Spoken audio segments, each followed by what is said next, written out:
mon intervention, c'est quoi? C'est Alexis Loewe, une œuvre fondamentale pour l'école française. Je vais d'abord commencer par le contexte. Donc nous sommes sur un bicentenaire de la naissance du général. La pensée du général Lott s'inscrit dans une bataille passionnée des méthodes pour la conquête du marché de l'armée. Au moment où il est intervenu, c'était en plein dans qu'est-ce qu'on va vendre pour gagner un peu d'argent comme méthode à l'armée. Et il y a eu vraiment des combats, ça a été un enjeu très fort. Donc le choix de cette méthode qui soit reconnue par l'armée pour assurer la vente de nombreux ouvrages. Parce que ça se passait comme ça. Lott ne prendra pas parti, ou plutôt, il adapte son choix un peu au tout Paris qui soutient d'un côté le Comte d'Or, avec le duc de Nemours, Alexandre Dumas, bien connu, Georges Sand, Gustave Flaubert, et d'un autre côté, ceux qui soutiennent Gaucher, avec le duc d'Orléans, Théophile Gautier, Lamartine, Delacroix. Alors pour resituer l'époque, les salons parisiens aiment la nouveauté, tant en musique, c'est Chopin, Berlioz d'un côté, et puis aussi la chose est qu'elle fait des débats énormes. Il n'y avait pas d'automobile, il n'y avait pas de télévision, mais le cheval était connu de tout le monde et était l'objet de beaucoup de débats, passionnés. Alors, par 3 chapitres, on va rentrer dans le sujet, par 3 chapitres d'un officier de cavalerie, Lott débute ses souvenirs consacrés à sa famille. Il commence par son enfance, puis il va parler de sa formation à Saint-Cyr, ses débuts d'officier qui sont brillants, mais d'un caractère parfois un peu ferme et réservé. Enfin, le lien particulier entre le cheval et sa carrière. Il a beau être militaire, mais il a un lien très particulier avec le cheval. Pour lui, ce n'est pas seulement un outil de déplacement, ça va plus loin. Il raconte ses 2 ans comme officier élève à Saumur et son affectation au 7e lancier, puis au guide. Donc cet officier de cavalerie, c'est une espèce de roman, mais de roman de sa vie à lui. Alors, il est dans quel contexte? Le contexte qu'il vit quand il est tout jeune, ses professeurs d'équitation, ils sont dans plusieurs courants. Il y a le courant classique, avec Aubert, c'est la tradition de Versailles, de l'école française, mais c'est déjà du passé. Donc c'est un petit peu passé. Alors, il va avoir aussi, au moment où il naît, l'école de cavalerie existe, ça fait partie de cet environnement qu'il va connaître, surtout qu'il vient d'un milieu qui connaît bien l'armée, avec une publication d'un règlement important qui va être fait par le premier écuyer en chef. Et puis, on a un petit peu toute cette histoire détaillée dans un livre très intéressant qui s'appelle « Les origines de l'école de cavalerie » qui a été fait par le commandant Picard. Alors, on va commencer par un officier de cavalerie, son parcours. Mais on va survoler, on va aller un petit peu vite. Donc, il passe par Saint-Cyr, le voilà ici comme élève à Saint-Cyr. Il a les boutons de sa tunique, puisque dans tous les régiments, dans toutes les écoles, y compris Saumur, on a cette tunique-là. Donc il n'y a pas de noir différent à Saumur qu'ailleurs. Ils ont tous des tenues un petit peu noires, parfois bleu foncé. Mais les régiments vont avoir des couleurs particulières, ça on va le voir. Et son écuyer en chef, quand il va être à Saumur, ça va être le Comte d'Or. On voit ici marqué avec le petit point jaune, Antoine Cartier d'Or. C'est un civil. Pourquoi un civil dans une école militaire? Eh bien, un civil dans une école militaire, parce que depuis le début, 1815, jusqu'à l'arrivée de quelques militaires, c'était des civils. Les écuyers étaient civils, parce que Napoléon avait dit « Mes cavaliers ne montent pas très bien, il faut me trouver des écuyers quelque part ». Et ils ont été les chercher où? Dans les civils, parce que c'était un lieu où on pouvait monter à cheval bien. Alors la plupart des civils avaient quand même fait la guerre, ils avaient des titres, mais ça n'empêche qu'ils étaient là en statut civil dans une école militaire. Et le Comte d'Or est revenu comme écuyer en chef. C'est le premier d'ailleurs à porter le titre d'écuyer en chef. Voilà ici quand même Alexis Lott au fil des années, grâce à la famille des descendants du général Lott, d'Alexis Lott, on a son portrait comme élève, comme lieutenant, comme capitaine, comme commandant, comme écuyer en chef, comme général. Voilà. On a tout son parcours jusqu'à sa retraite. Alors, dans sa jeunesse, il va commencer au 7e lancier. C'était un régiment un peu particulier. Et il y passe. Voilà, il prend une expérience. C'est quand même là, à cette période-là, que lui, il dit « Ah ouais, mais le trou enlevé, ça serait bien ». Donc il essaye de faire passer le trou enlevé, mais ça ne passe pas dans les règlements, parce que la tradition, c'était le trou assis, on ne fait pas de trou enlevé. Donc lui, il était pour le trou enlevé, parce qu'il a estimé que pour les hommes et le soulagement des chevaux, c'était bien. Je cite la page où on trouve cet élément-là.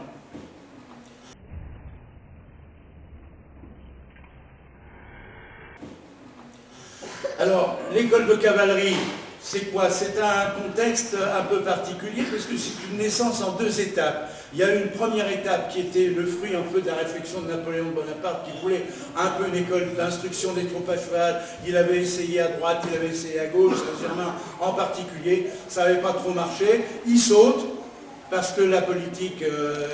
mais tout ce qu'il avait prévu, 3 mois après, ça sort dans un règlement et on crée une école d'instruction des troupes à cheval. Tout ça, c'est raconté de manière extrêmement précise, très documentée, dans un livre très intéressant qui a été préfacé par le général Lott, qui s'appelle « L'équitation en France, ses écoles et ses maîtres » de Charles Duplessis. Et d'un autre côté, il y a le commandant Picard, qui a fait ce gros livre où on trouve tous les détails, tous les règlements, tous les morts, toutes les scènes, très détaillées. Donc, après le Louvre et Versailles, dont Guillaume Henry nous a rappelé l'importance, on a 1815-1825, le passage par la création de ce manège académique. L'idée de Napoléon, et qui a été réalisée après, c'était quoi? C'était de faire des professeurs de bonne équitation pour améliorer le niveau équestre des officiers de cavalerie et d'infanterie et d'artillerie. Donc l'école d'instruction des troupes à cheval, c'était tous les gens qui avaient des chevaux. Ça s'appelait des troupes à cheval. Et puis après, ils ont revu leur copie, ils ont dit, hop, on va faire un truc pour la cavalerie. Mais au départ, c'était ça. Il fallait que les officiers montent bien. Mieux qu'avant, en tout cas. Je fais parenthèse, c'est que 2025 a été retenu pour célébrer les 200 ans de ce fameux manège de Saumur dont on va reparler et qui est aujourd'hui connu sous le nom de Cadre Noir. Donc cette école d'instruction, elle existe, on voit là, on a beaucoup de documents pour...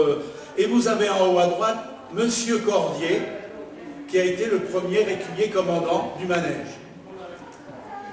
Voilà les écuyers, on trouve ici une note, l'école de Saumur et l'école mère de la cavalerie. Donc ils sont vraiment mouillés et ils parlent bien dedans que ça doit être...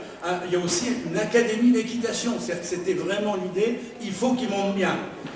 Et vous avez l'écuyer en chef du moment qui était écuyer en chef quand Lott a été élève à l'école de cavalerie, c'est le comte d'Or. Et vous le voyez là, écuyer en chef, c'est le premier à porter le titre. Avant, c'était des écuyers commandants. Alors on a un peu étendu maintenant, on dit bon, les premiers on les appelle écuyers en chef quand même, mais c'était pas comme ça.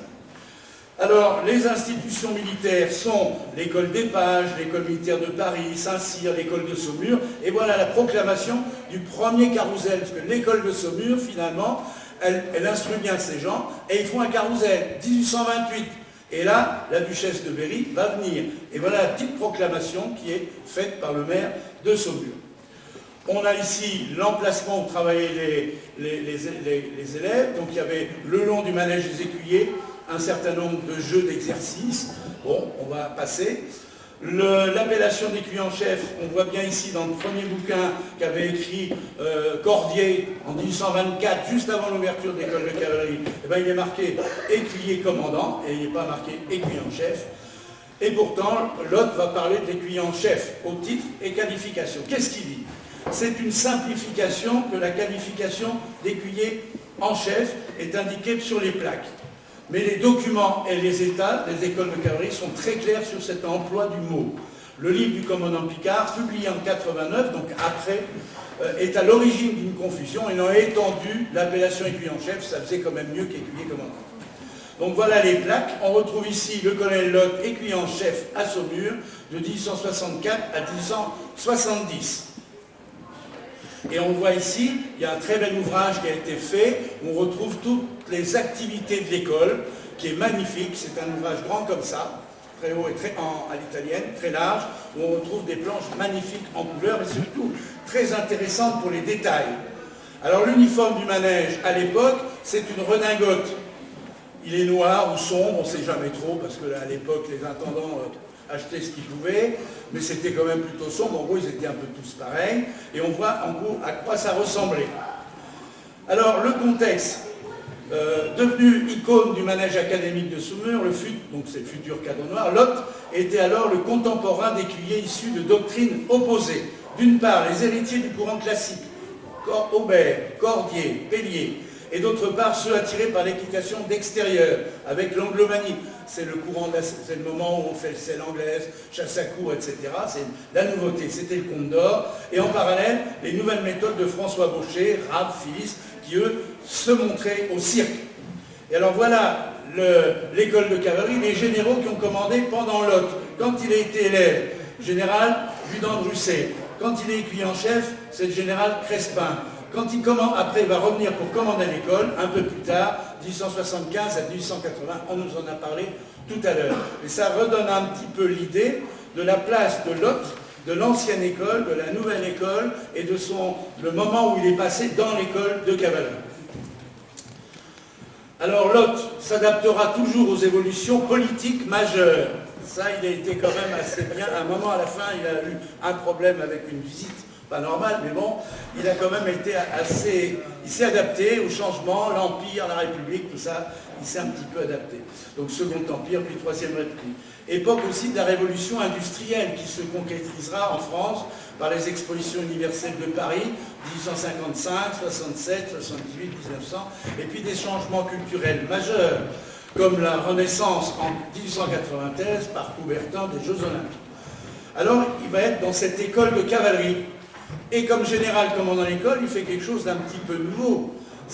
Il fait l'identification, il donne des noms de baptême à tous les bâtiments, et grâce à la famille, aux descendants du général Lhote, on a retrouvé un petit document que l'école de cavalerie ne connaissait pas, que j'ai remis au général récemment. Et donc, c'est quoi? C'est écrit par le général Lhote, qui s'est fait aider, et vous avez la définition de tous les mouvements, de tous les bâtiments, les lieux, et ça, beaucoup de lieux de bâtiments ont des appellations très précises. Il y avait un haras d'études, et bien il donne l'explication du haras d'études, le pourquoi, le comment. Et il a fait ça en 1879.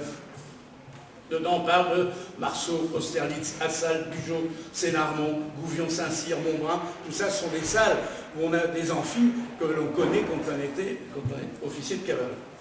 Alors, le Lhote, c'est plus que des influences. Il a d'abord fait ce fameux livre, Un officier de cavalerie, dans lequel il va parler de ses 2 maîtres et de sa vie. Donc il va parler au début de son passage à Saint-Cyr, donc si vous voulez retrouver les choses, vous allez voir, de sa jeunesse, il en parle, mais après il va parler beaucoup de ses maîtres.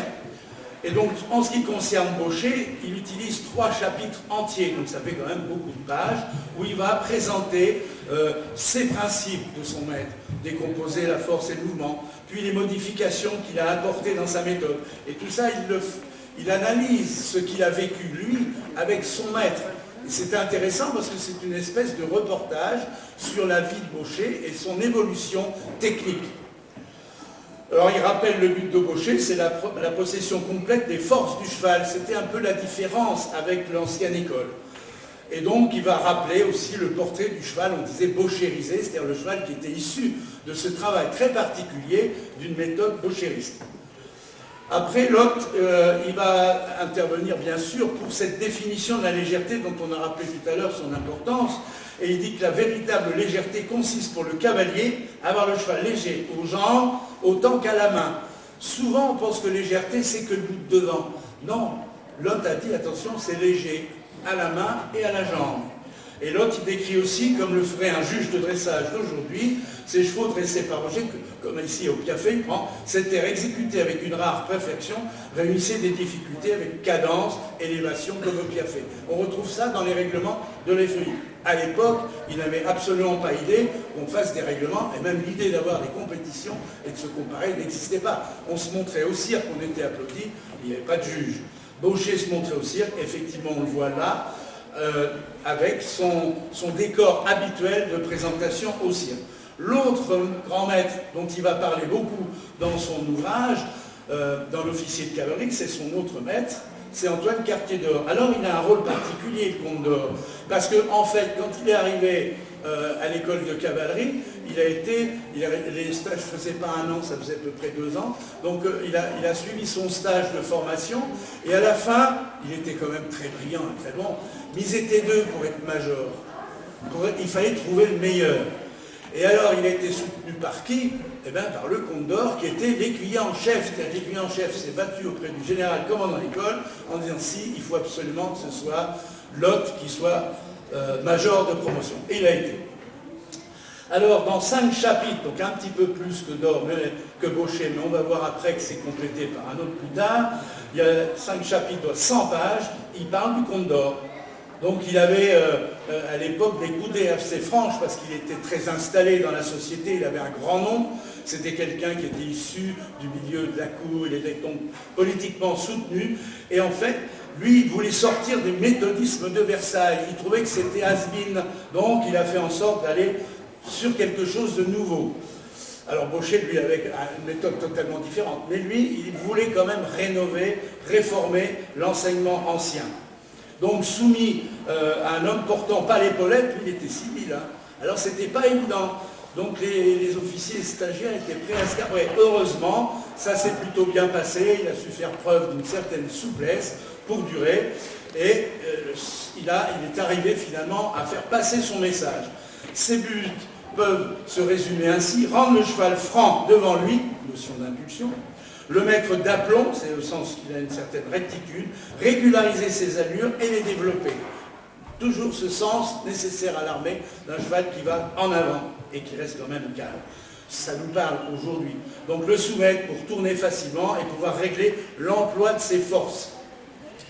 Alors, dans ces 100 pages consacrées à d'Or, il donne des choses importantes, comme par exemple dans sa pratique d'Or, exigeait avant tout la franchise de l'impulsion. Il renvoyait le cheval sur la main et l'y recevait. C'est l'opposé de Baucher, qui voulait au contraire décomposer par des exercices particuliers et avoir finalement une sorte de direction assistée. Par des exercices, il conditionnait le contact. Alors que là, c'est une autre volonté. C'est pas parce qu'on ne fait pas les exercices Baucher qu'on a forcément des chevaux durs. Hein. On voit bien aujourd'hui les chevaux de compétition, les chevaux de concours internationaux, ils ne sont pas bauchérisés et ils sont vraiment faciles à utiliser. Donc tout ça, c'est... Voilà. Mais c'était une bataille de méthode à l'époque. Et il rappelle donc que d'Or s'était mis à la tête de l'école romantique.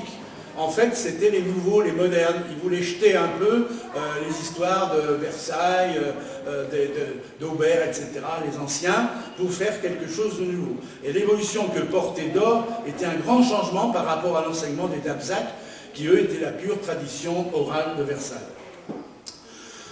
Alors d'Or s'était mis donc à la tête de l'école romantique et dedans on a Alexandre Dumas, Georges Sand qui le soutiennent alors que les opposants sont Théophile Gautier, on l'a dit, et jusqu'à Delacroix.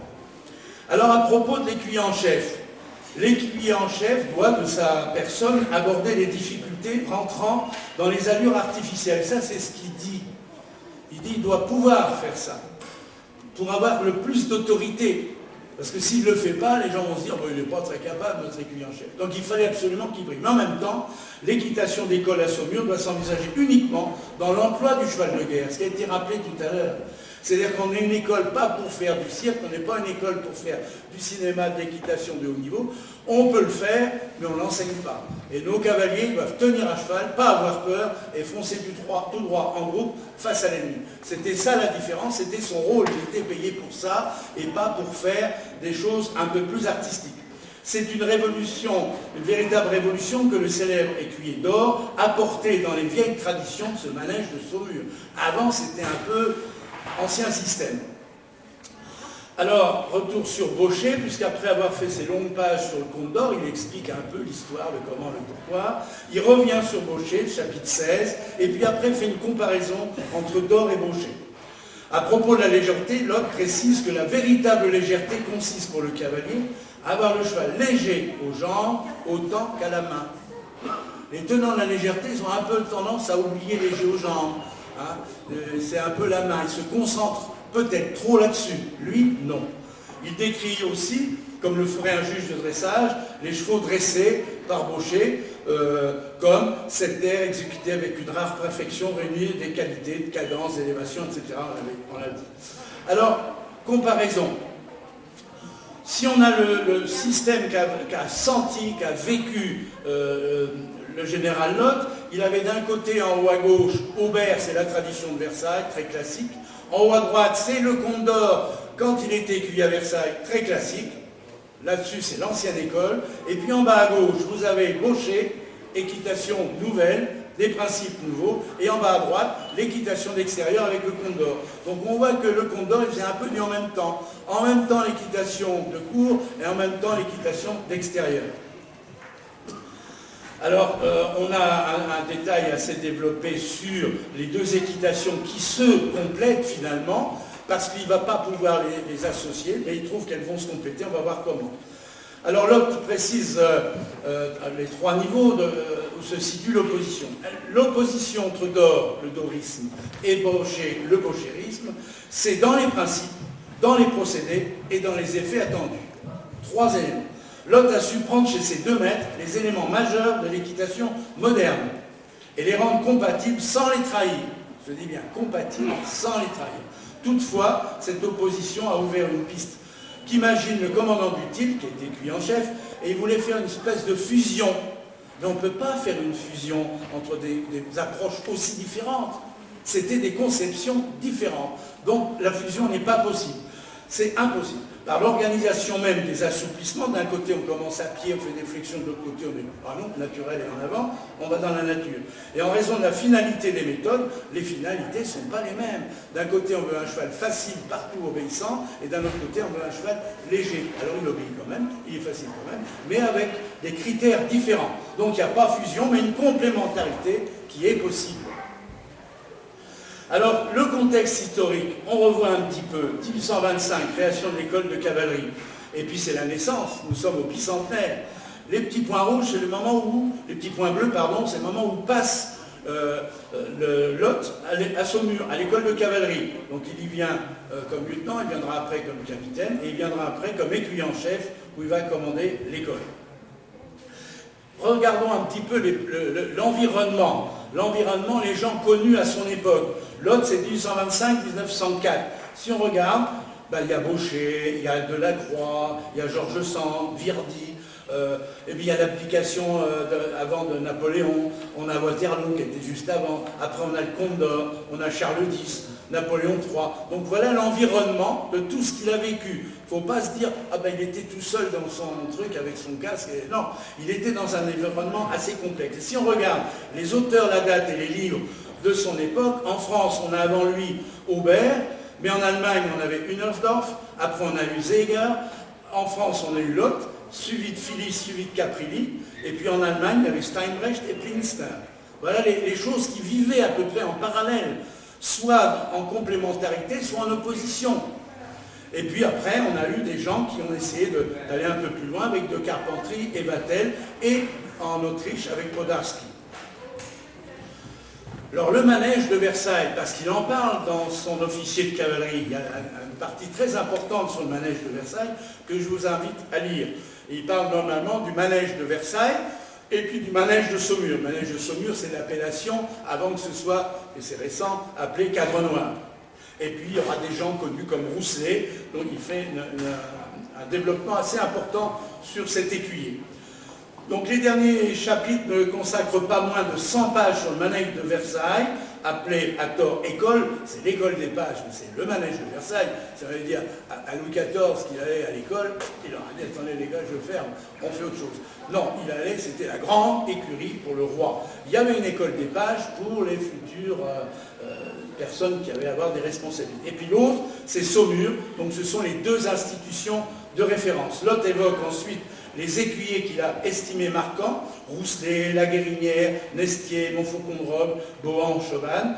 Ainsi, il trace dans Questions équestres une véritable histoire de l'équitation à travers des portraits exemplaires. Moi, je vous invite à aller le regarder parce que c'est vraiment très intéressant. Ça décrit une époque, ça décrit des personnages. Il y avait donc le classicisme et le classicisme has-been. Alors, Questions équestres, l'autre ouvrage important, du général Lott, 1907. Alors c'est le deuxième ouvrage, le deuxième livre, Questions équestres, c'est un tout autre ordre. Alors comment ça a été composé, comment ça a été publié, on n'est pas très clair sur la manière dont ça a été fait. Mais ce qu'on peut constater, c'est que ce n'est pas la même chose dans Questions équestres que dans l'officier de cavalerie. L'officier de cavalerie, ça raconte une histoire, une vie, c'est chronologique.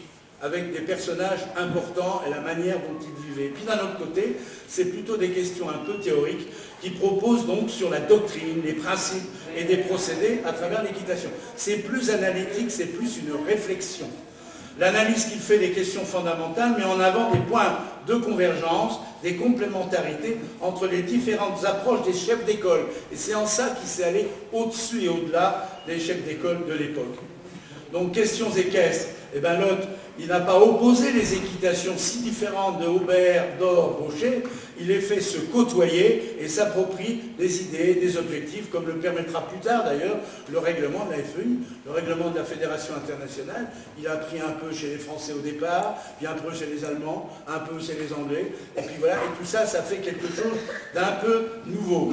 En tout cas, en ce qui concerne le général Lott, lui, il va être plus, par rapport à questions équestres, à l'officier de cavalerie, il va être plus sur des questions fondamentales, avec des notions comme les principes. Il va parler de principes. C'est quoi les principes en équitation? La doctrine, c'est le premier à parler vraiment de doctrine d'équitation. Les moyens qui sont les procédés d'exécution. On fait quoi pour obtenir quoi? Et les méthodes. Alors les méthodes, on peut organiser des tas de choses, les mettre d'une certaine ordre, de mouvement, d'exercice, on peut commencer à pied comme Baucher, ou commencer à monter comme Dor. Donc voilà, là, il travaille sur cette question-là qui est très importante. La lecture du sommaire de questions équestres est particulièrement révélatrice à l'étendue des mots techniques et des valeurs fondamentales. Ces mots sont analysés et précisés, ce qui démarque du flou fréquent chez bien des auteurs. Très souvent, les auteurs, ils vous racontent leur vie, ils disent « moi je fais comme ça », mais ils ne réfléchissent pas assez. Et donc, ils sont dans le descriptif, lui, il est dans le réflexif. Avec ce corpus, Lott va fixer durablement la doctrine de l'équitation française et cette manière qui la caractérise. Alors Lott a fait le choix de ne pas choisir, il n'a pas fait le choix entre Dor, entre Baucher, il a pris ce qu'il y avait de bien chez l'un et chez l'autre, et il essaye de donner des choses qui permettent à un Français, un Anglais, un Allemand, et un Français plutôt Baucheriste, de s'y retrouver et de faire finalement prendre à droite et à gauche ce qu'il y a. Donc sa capacité exceptionnelle à généraliser les questions équestres, comme son aisance à trouver des formules marquantes, contribuent à lui donner une place à part. Il cite par exemple « tant vaut l'homme, tant vaut le moyen », ou bien « calme en avant-droit », très connu, ou bien « mari intimement, impulsion inflexibilisée ». Il a des formules vraiment qui sont intéressantes, ce que ne font pas, on ne peut pas citer tellement des formules d'autres auteurs. On peut se demander, comme son illustre continuateur, le général de Carpentry, si l'absence assumée de méthode n'était pas le choix le plus adapté au développement qui se profilait d'une équitation civile. Il n'a pas imposé une méthode, il a dit ce qu'il fallait faire en termes de quoi obtenir et non pas en termes de comment obtenir. Et c'est peut-être ça qui lui a donné cette position aussi forte. Donc au fil de ces questions, il aborde des notions essentielles et précise des mots qui sont des repères, la terminologie étant une place essentielle dans l'œuvre de Lott. Donc c'est vraiment quelque chose de très fort. Chez les autres, c'est un peu flou. Lui, il définit les mots, il prend les notions et il va un peu plus loin. Donc il suffit de voir, par exemple, le sommaire des questions équestres, c'est révélateur sur l'étendue des mots techniques qu'il utilise et des valeurs fondamentales. Donc ça veut dire qu'il y a des mots qui ont un sens précis. Ça, c'est nouveau. Donc ces conseils gardent une actualité frappante. Chaque cheval, en effet, présente une individualité résultant d'un moral, de conditions physiques qui lui sont propres, et commandant par ça même, le cavalier, une manière de procéder particulière. Il est très ouvert, il dit hop, hop, hop, regardez ce que fait votre cheval pour choisir ce que vous devez faire. Alors, les mots, eh bien, il y a beaucoup de mots, mais le mot au principe, c'est 75 fois dans l'officier de cavalerie, 13 fois dans Questions équestres, doctrine, 25 fois, 8 fois, moyen, 87, 56. Donc, on voit l'emploi des mots. Vous faites ça sur d'autres ouvrages, d'autres auteurs, vous n'aurez pas autant de fois le mot doctrine, le mot principe, le mot moyen. Ce n'est pas aussi bien structuré. Donc, il dit que tout principe doit être exprimé en quelques mots, donc plus rapide que moi, mais résumer l'œuvre du général Lott, c'est pas rien.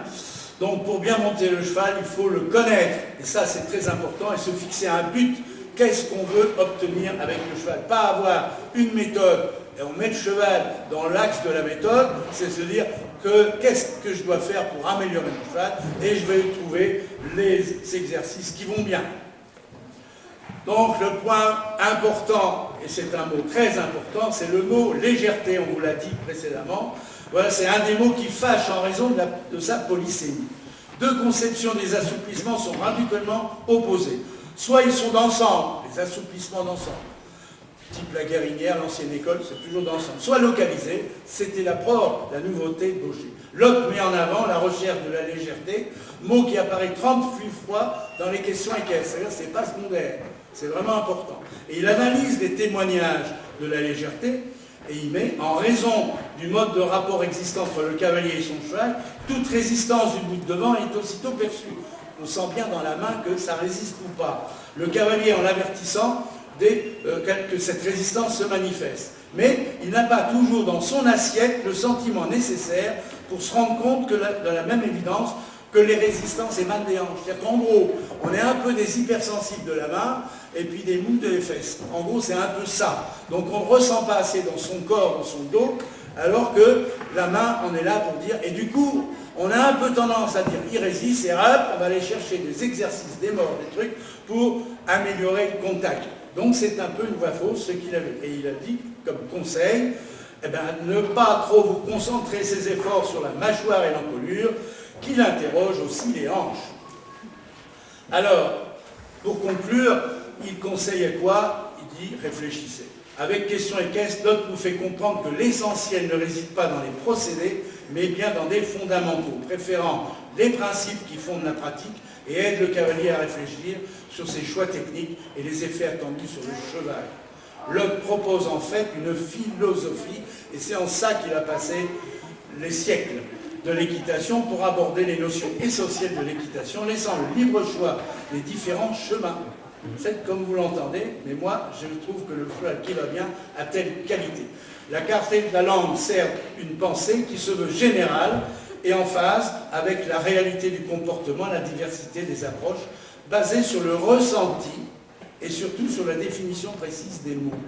Aujourd'hui, on a vraiment, même au niveau fédéral, du mal avec les mots qui sont très mal gérés, y compris par les juges. On comprend pourquoi ce livre a été mis en référence lors de l'inscription par l'UNESCO, ça a été dit, de l'équitation de tradition française. Conclusion.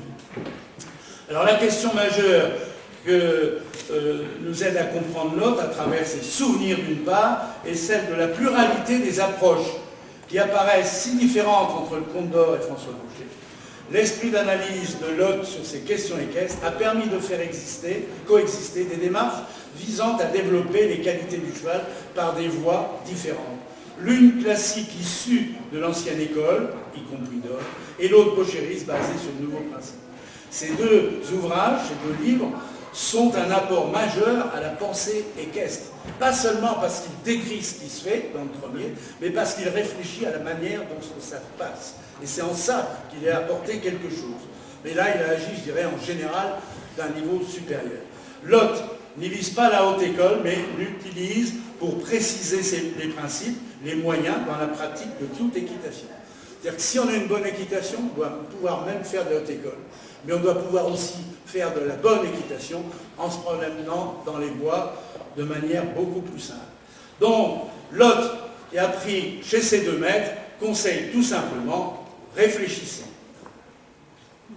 Je termine.